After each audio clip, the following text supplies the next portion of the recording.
Do you remember this sound? Well, my next guest became a millionaire before the age of 30 marketing Velcro wallets. He has also helped others become rich via his best-selling book, Rich Dad, Poor Dad. He joins me today. Robert Kiyosaki, thanks for being with us. Thank you. I love you guys, man. I've been a fan of Kitco since around the 1990s.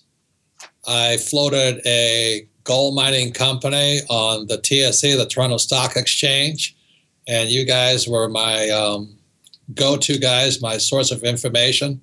So I love Kitco. And I hope to tap into your brain today for some good insight, Robert. But first, let's start with something you've said in the past.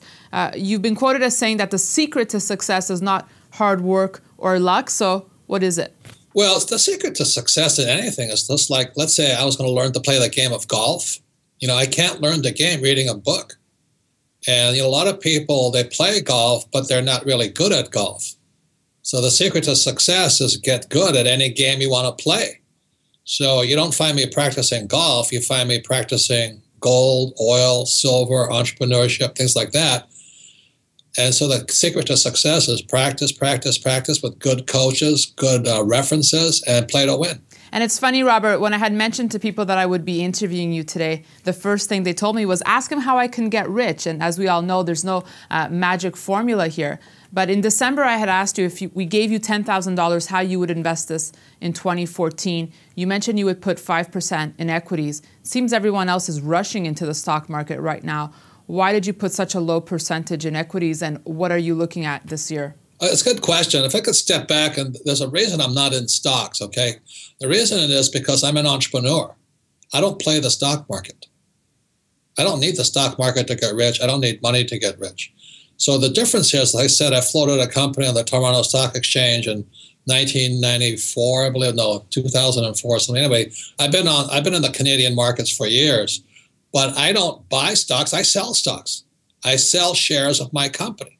So the difference for me is when I investing as an entrepreneur, like we have oil wells in the Bakken and North Dakota and Texas and Oklahoma, I don't buy shares of stocks. I buy of the company. I buy percentages of the when the last oil well I bought 4% of it. So that's probably several million shares and all that. But I don't think like stock. I don't play the stock market. To me, not that it's bad. I know people make a lot of money in it, but I'm an entrepreneur. I want to control my investment. So I want to own the company, and then I sell shares to other people. It's a difference. You're either buying shares or you're selling shares I sell shares as an entrepreneur. It's different. Robert, you also mentioned to me back in December that you wanted to take advantage of the lower prices of gold and silver and buy more. You also said, quote, when the stock market goes down, panic will set in and gold and silver are likely to hit new highs. When do you expect this turnaround to happen, Robert? Well, that's a great question. I don't buy gold and silver because I expect it to go up. I buy gold and silver for a number of reasons. Reason number one, I don't trust my government. As long as they're printing money, I'd rather have gold and silver. I don't think the dollar or the loonie or the euro will be around much longer anyway. Maybe 5 years, maybe 10 years. But we cannot keep doing what we're doing, printing money.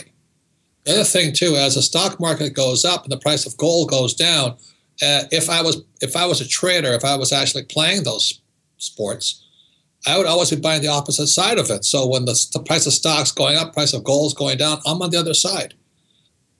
And the other thing is I don't buy gold and silver because I want to play the stock. I play gold and silver because it's real money. That's the only reason. So when the price of it goes down, naturally I'm going to buy more of it. Robert, do you care where gold is headed? I'll just say it again. I don't trust my government.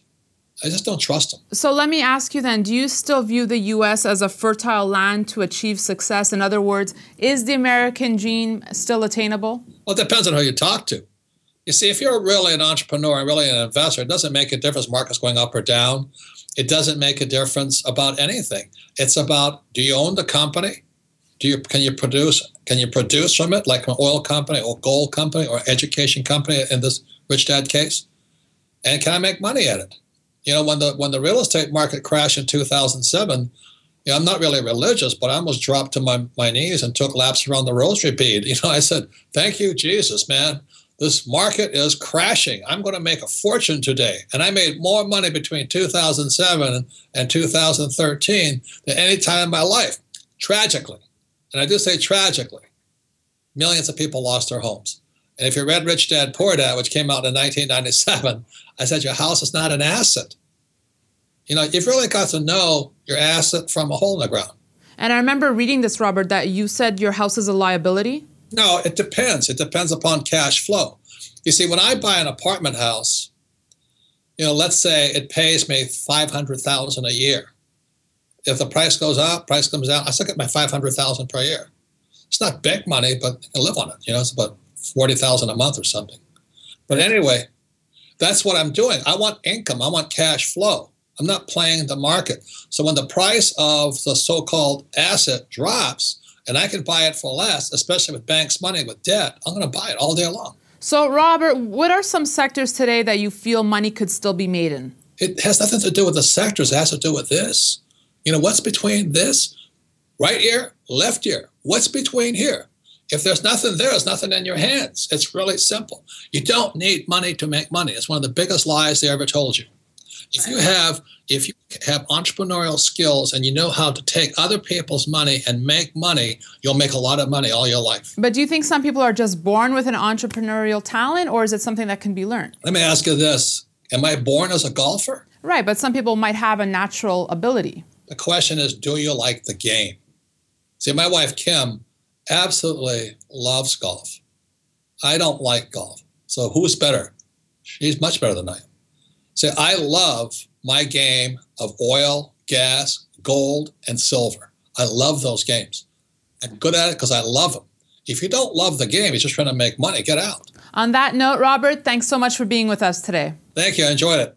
Good luck to everybody out there. It's a good time to be in gold and silver. And thank you for watching this edition of On the Spot with Robert Kiyosaki. We hope you enjoyed it. You can email us at newsfeedback@kitco.com or follow me on Twitter @Daniela Camboni. Thanks for watching.